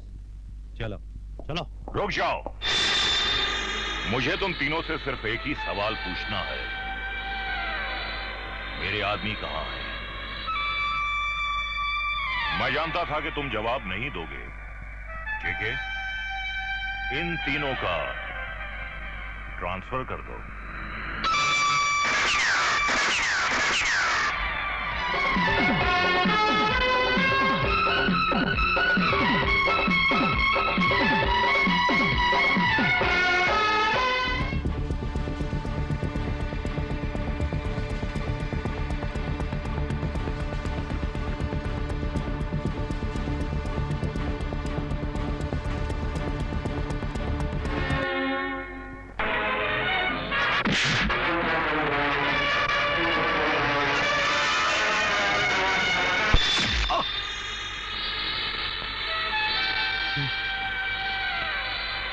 बॉस, मैं अभी मरना नहीं चाहता। हाई कमांड को 5 करोड़ के नुकसान का कोई गम नहीं है। उनके लिए 5 करोड़ ऐसे हैं जैसे तुम्हारे लिए 5 रुपए। उन्हें गम है तो सिर्फ अपनी शिकस्त का, जो तुम्हारी वजह से उन्हें नसीब हुई। एक बार मुझे माफी दिलवा दीजिए सर, मैं इस शिकस्त को फतेह में बदल दूंगा। मुश्किल है। हाई कमांड का यह ख्याल है कि हिंदुस्तान तुम्हारे बस का रोग नहीं। उन्होंने तुम्हें हिंदुस्तान का इलाका सौंपकर बहुत बड़ी गलती की है। आज हाई कमांड ने पूरी दुनिया कवर कर ली है। और दूसरी बात यह है कि अब तक हिंदुस्तान के 50% नौजवानों को तुम नशे का आदी नहीं कर सके। यहां तक कि अपने धंधे के लिए तुम सही एजेंट्स नहीं ढूंढ सके। और इससे भी बड़ी बात यह है कि तुम शमशेर सिंह की नजरों में आ गए हो। आज उस तक तुम्हारा नाम पहुंचा है, कल उसके हाथ तुम्हारी गर्दन तक पहुंच जाएंगे। इसलिए हाईकमांड का यही ख्याल है कि अब तुम्हारा ट्रांसफर हो जाना बहुत जरूरी है। सर, वैसे तो आप अच्छी तरह जानते हो कि हिंदुस्तान की जनता बेवकूफों की हद तक ईमानदार और देशभक्त है। और यह बात तो हाईकमांड को भी माननी पड़ेगी कि सारी दुनिया को कवर करना आसान है, लेकिन हिंदुस्तान को गुलाम बनाना मुश्किल है। जिस देश की मिट्टी ने सुभाष चंद्र बोस, लाला लजपत राय, शिवाजी और चंद्रशेखर जैसे सपूतों को जन्म दिया, जिस देश ने महात्मा गांधी, पंडित जवाहरलाल नेहरू, जयप्रकाश और शास्त्री जैसे लीडर दिए, उन सब के किए कराए पर पानी फेरने में थोड़ा वक्त तो लगेगा ही। और सर, आप तो अच्छी तरह जानते हो कि मेरी कोशिशों में कोई कमी नहीं। हाँ, ये तो मैं मानता हूं कि तुम हाई कमांड के मिशन के साथ बहुत सिंसियर हो, लेकिन यह भी मानना पड़ेगा कि तुम्हारे आगे पीछे जितने भी तुम्हारे आदमी हैं, वो सब के सब नाकारा और निकम्मे हैं। और हाँ सर, मेरा एक खास आदमी भीमा जेल से छूट कर आने वाला है। उसके आते ही हम 1 और 1 11 हो जाएंगे। ठीक है, अपनी जमानत पर मैं तुम्हें एक मौका और देता हूं। हाई कमांड के मिशन को कामयाब बनाने के लिए तुम्हें अपना तरीका बदलना होगा। मैं कुछ समझा नहीं बॉस। ये हिंदुस्तान है, यहां की जाहिल जनता साधु संत फकीरों महात्माओं में विश्वास रखती है, देवी देवताओं की पूजा करती है और उनके पीछे ऐसे भागती है जैसे चुंबक के पीछे लोहा।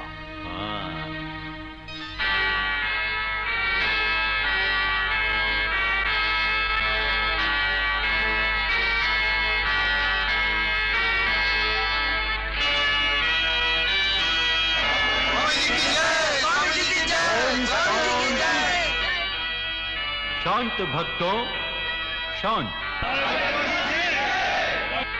जय जयकार मेरी नहीं, उस परम पिता परमेश्वर की कहो जिसने हम सबको बनाया, आज मंदिरों और मस्जिदों के नाम पर दंगे हो रहे हैं।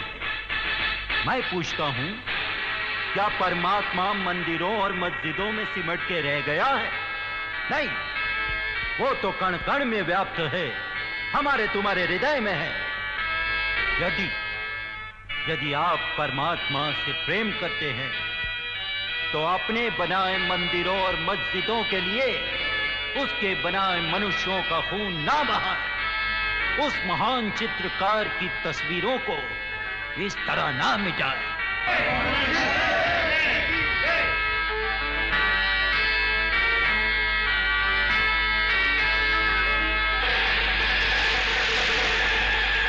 बाबा, मैंने सुना है कि आप बीते हुए और आने वाले दिनों के बारे में बताते हैं। बैठ जाओ भक्त।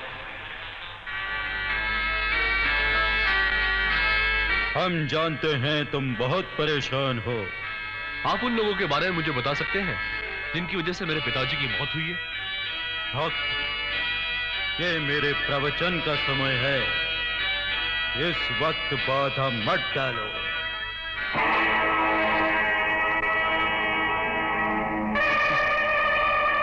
साफ कहिए ना बाबा, कि आपकी साधुता में बताने की ताकत नहीं।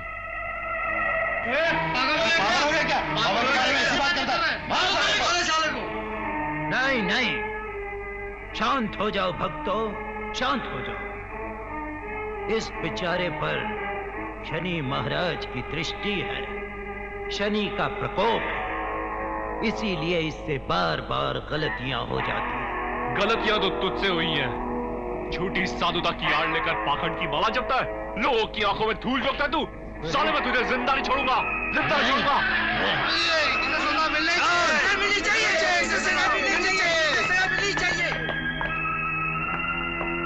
ले जाओ इसे और बाहर ले जाके छोड़ दो भाई। शनि महाराज इस पर दया करे। ले जाओ। नहीं भक्तों, नहीं, हमारा काम है क्षमा करना, सजा देना नहीं। ओम शांति, ओम शांति।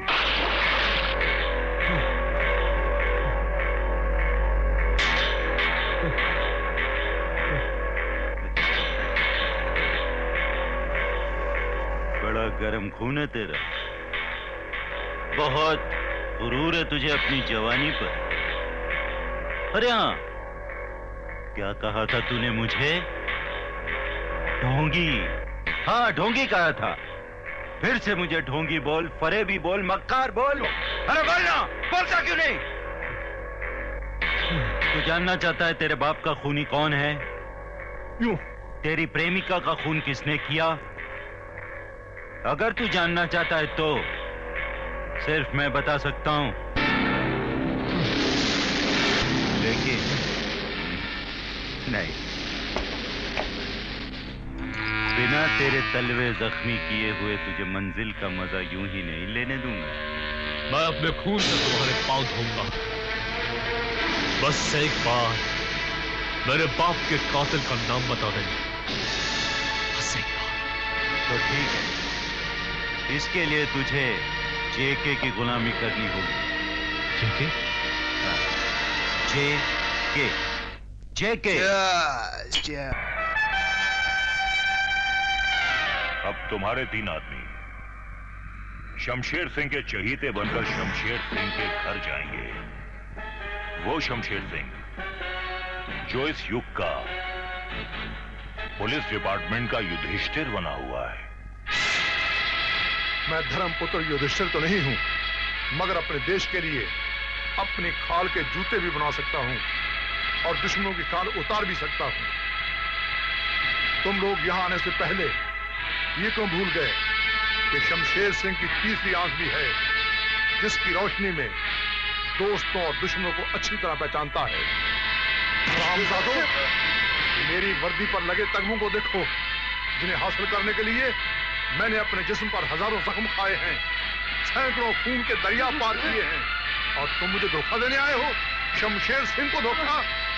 और बता दो, मेरे तीनों चीते कहां हैं? जल्दी बतलाओ, वरना तुम्हारी सांसों की नली बंद कर दूंगा। उन आदमियों को बॉस ने मार डाला। बॉस कौन है हो हरामजादा? जेके। जेके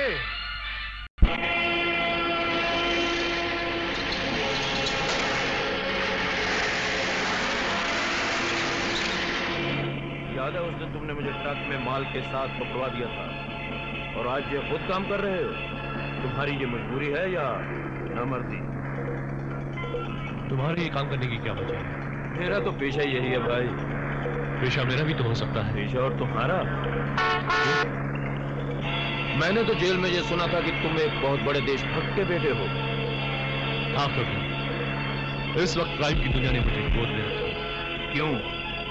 तुम्हारे देशभक्त बाप में तुझे पालने की ताकत नहीं थी, जो तुझे क्राइम के बादशाहों का तब तक पुत्र बना दिया? लगता है तुम सवाल जवाब के लिए नहीं, मेरा जख्म कुरेदने के लिए कर रहे हो। मैं ये सवाल तुम्हारे जख्म कुरेदने के लिए नहीं कर रहा हूँ, बल्कि उन जख्मों पर मरहम लगाने के लिए कर रहा हूँ जो तुमने मुझे जेल भिजवा कर दिए थे। इससे पहले कि हमें नए जख्म मिले, बेहतर होगा कि ये सवाल और जवाब हम यहीं खत्म कर दें।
ओह गॉड, ये क्या हो गया?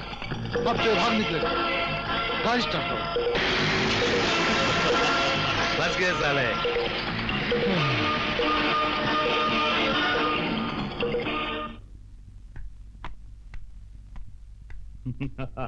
माल आ गया जेके सेठ। अरे वाह, क्या बात है। भी देखो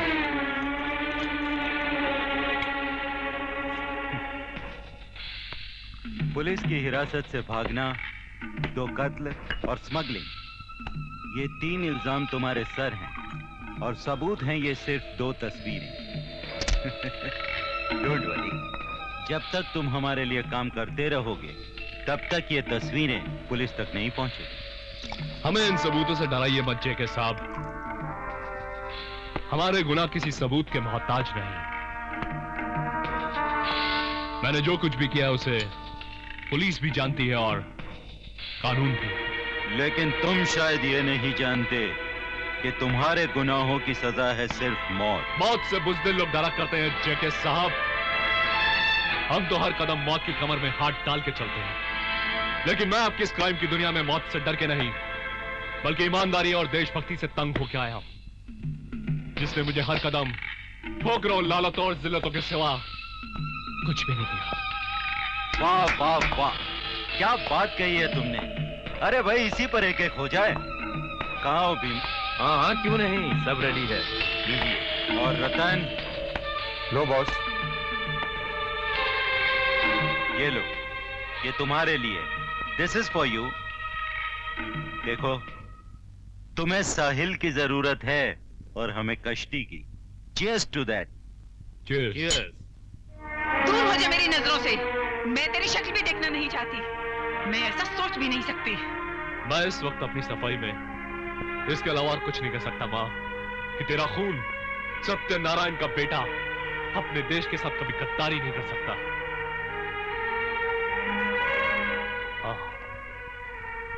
अपने बाप की चिता पे खाई हुई कसम कि अपने देश के दुश्मनों का सर्वनाश करके छोड़ूंगा, इस कसम को निभाने के लिए मैंने वक्तई तौर पर एक मुजरिम का चोला जरूर पहन लिया है। ये जो कुछ भी कह रहा है सच कह रहा है बहन जी। सर आप? My CBI officer Shamsher Singh ji हैं। नमस्ते। नमस्ते। जय, मुझे तुम्हारी सच्चाई का सर्टिफिकेट बनकर आना पड़ा क्योंकि मैं तुम्हारी असलियत जानता हूं और मैं ही तुम्हें इस धर्म संकट से निकाल भी सकता हूं। बहन जी, आपको जो खबर मिली वो गलत थी। आपका बेटा खरा सोना है, इसे गलत समझने की भूल मत कीजिएगा। हाँ, आजकल देशद्रोहियों का साथी जरूर है, मगर वो भी पुलिस के प्लान का एक हिस्सा है। जी, ये अनजाने में इन लोगों के साथ लग गया। जिस गंगा की गंगोत्री की तलाश पुलिस डिपार्टमेंट को कब से थी, उसका पता इनके जरिए लग गया। हमने देश के दुश्मनों के किले के नीचे सुरंग बना ली है और उसमें बारूद भी भर दिया है। बस अब ब्लास्ट करना बाकी है। अगर ये बात पुलिस जानती है तो फिर हाथ पर हाथ धरे क्यों बैठी है? उन्हें गिरफ्तार क्यों नहीं करती? इसलिए कि पुलिस को उन छोटी छोटी मछलियों की नहीं, उस मगरमच्छ की तलाश है जो हमारे देश के पवित्र सरोवर को गंदा कर रहा है। उस मदारी की तलाश है जिसके हाथ में इन सब कठपुतलियों की डोर है। मगर ये तो बड़ा जोखिम का काम है। देश के सिपाही खतरों से खेलने के लिए ही जन्म लेते हैं बहन जी। फिर भी वादा करता हूं कि जब तक शमशेर सिंह जिंदा है, आपके बेटे पर आंच नहीं आएगी।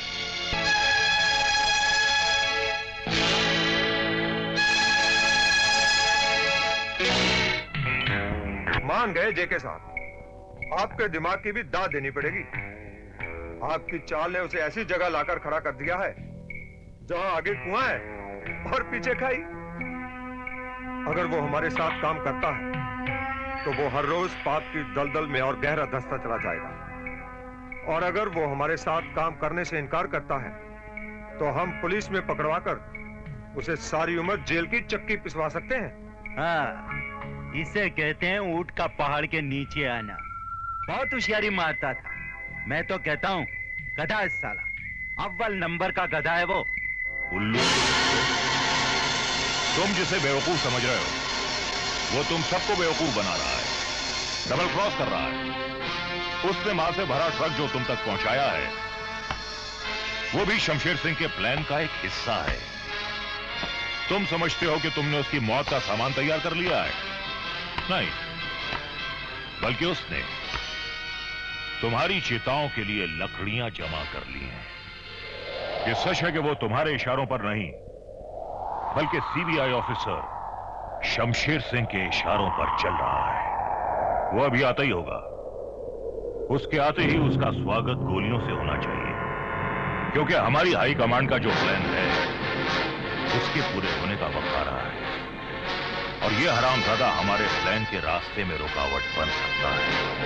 हमारी हाई कमांड ने जो सारी दुनिया पर हुकूमत करने के सपने देखे हैं, उन सपनों के साकार होने का वक्त आ गया है। 15 अगस्त को सुबह 8 बजे हिंदुस्तान के हर बड़े शहर में बम फटेंगे और इतनी जोर से धमाके होंगे कि आसमान पे बैठे हुए देवी देवताओं के भी दिल दहल जाएंगे, और हमारे मिशन की शुरुआत जय को मारकर होगी।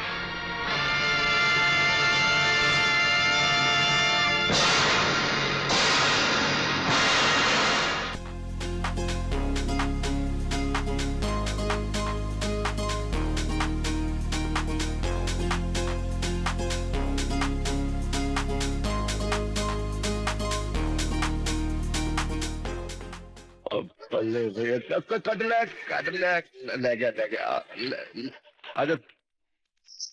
जा आजा, ले जा। शाबाश शाबाश शाबाश, मार किक। लोकेशन तो अभी आई नहीं साहब जी। असली लोकेशन देखने को तो आज मिली है। इन बच्चों को देखकर अपना बचपन याद आ गया। कभी मैं भी ऐसे खेला करता था। नकली जिंदगी जीते जीते असली जिंदगी का पता ही नहीं चला कब कैसे बीत गई। 24 घंटे शूटिंग शूटिंग शूटिंग। ओ साहब जी, मदन मोले जी दा साइड बड़ा कीमती लगा है, उत्ते अपा जल्दी पहुंचना। ओए जा तू शॉट दे जाके। हाँ बड़े अरे साहब, बड़ी मुश्किल से तो साहब प्रोड्यूसर को डेट मिली है हीरोइन जी की। वो तो 4 घंटा काम करती है, चली जाती है। आजकल एक्टर तो घंटों में हो गए हैं। ठीक है, एक दिन और दे देंगे। आज हम जरा 1-2 किक्के मारेंगे।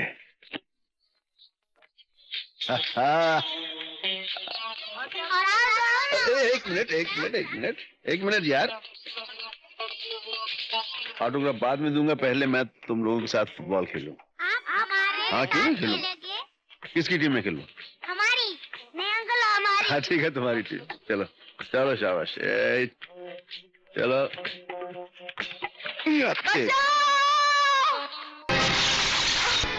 तेरी पहली कितने शीशा तोड़ दिया। भगवान के लिए छोड़ दो मुझे। कैसे छोड़ दूं मेरी चांद? आज तो साक्षात भगवान भी तुम्हें मुझसे नहीं बचा सकता। छोड़। भगवान की शक्ति तो बहुत बड़ी होती है, पहले भगवान के बनाए हुए इस बंदे से निपट ले।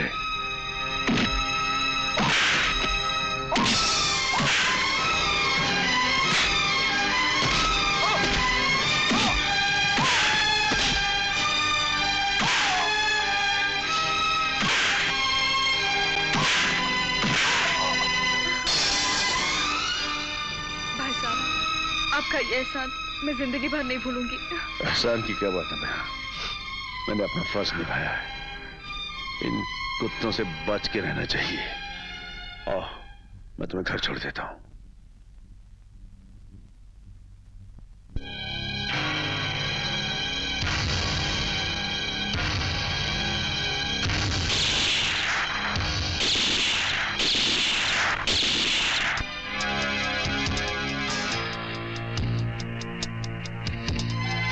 संभल के बीमा, संभल के, सब ठीक हो जाएगा।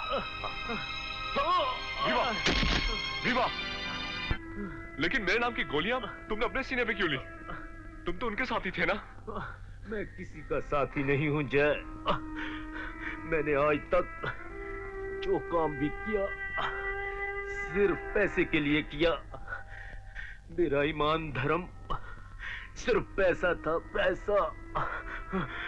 पैसे के लिए मैंने ना जाने कितने गलत काम किए। उस दिन जब तुमने और गोविंदा ने मुझे पकड़वाया और जब मैं अश्विनी कुमार की जेल में गया। ये जेल एक सुधारगाह है, यहाँ तुम जैसे समाज के बाहर के आदमी को सुधार के फिर से समाज में जीने के काबिल बनाया जाता है।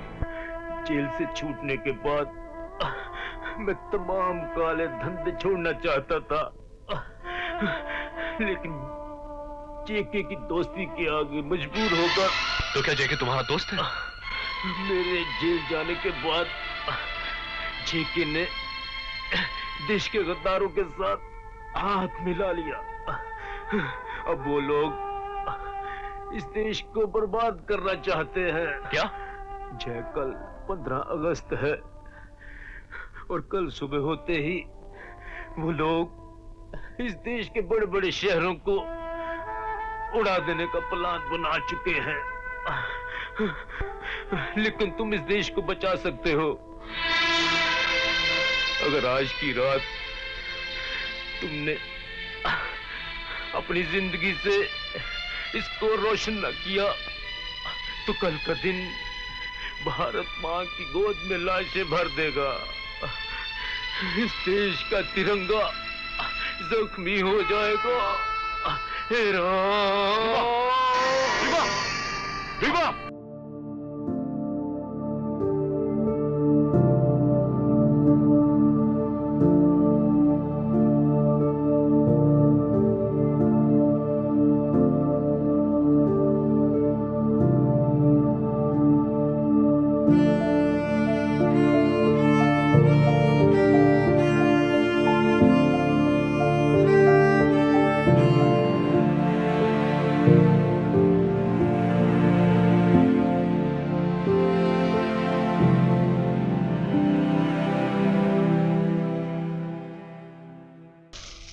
हमेशा मेरे सीने में जलती रहेगी।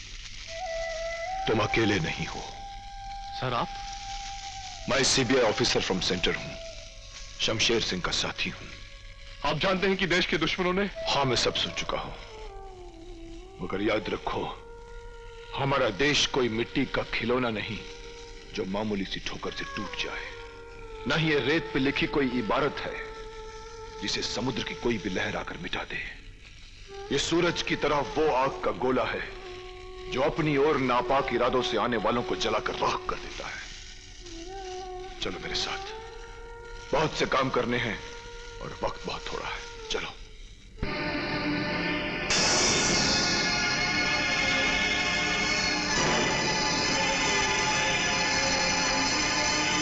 साथियों, बड़े खुशनसीब हो तुम लोग क्या आज अपने हाई कमांड को अपनी आंखों से अपने बीच ये देख रहे हो।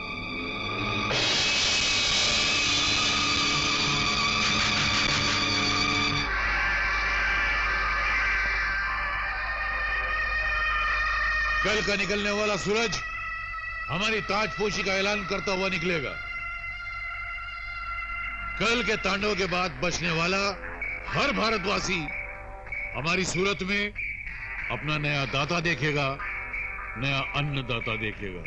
कल हम वो शक्ति साबित होंगे जो अपनी महर की एक नजर से जर्रे को आफताब बना देगी और अपनी कहर की एक नजर से आफताब को भी रेजा रेजा कर देगी। जिनमें हो जाता है अंदाजे खुदाई पैदा, हमने देखा है कि बुत तोड़ दिए जाते हैं। तुमसे पहले भी खुदा की बनाई हुई इस धरती पर फिरौन, सिद्दाद और नमरूद ने खुदाई का दावा किया था, मगर उन्हें 2 गज जमीन के टुकड़े के अलावा कुछ भी नहीं मिला। फिर तुम किस खेत की मूली? मैं क्या हूं और क्या कर सकता हूं वो कल दुनिया देखेगी। मगर अफसोस ये है कि कल का सूरज देखने के लिए तुम जिंदा नहीं हो। तुमसे पहले इस महान देश पर बहुत से लुटेरों ने किस्मत आजमाई। सोमनाथ के मंदिर को 17 बार लूटा गया, मगर आज भी वहां न दौलत की कमी है न पूजा करने वालों की। सैकड़ों साल तक इस देश पर उन विदेशियों ने हुकूमत की है जिनकी हुकूमत के बारे में कहते हैं कि वहां कभी सूरज भी नहीं डूबता था, मगर इस देश के एक निहत्थे लंगोटी वाले शख्स ने उन्हें 7 समुंदर पार वापस भेज दिया। आज तो हम 85 करोड़, इनमें से कोई भगत सिंह है तो कोई अब्दुल हमीद, कोई राणा प्रताप है तो कोई शिवाजी मराठा, कोई रानी लक्ष्मीबाई है तो कोई रजिया सुल्ताना। उन सबको मैं यूं मसल के यूं उड़ा के खाक में मिला दूंगा। हमको मिटा सके ये जमाने में दम नहीं, हमसे जमाना खुद है, जमाने से हम।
हाई कमान, फेंक दो गन।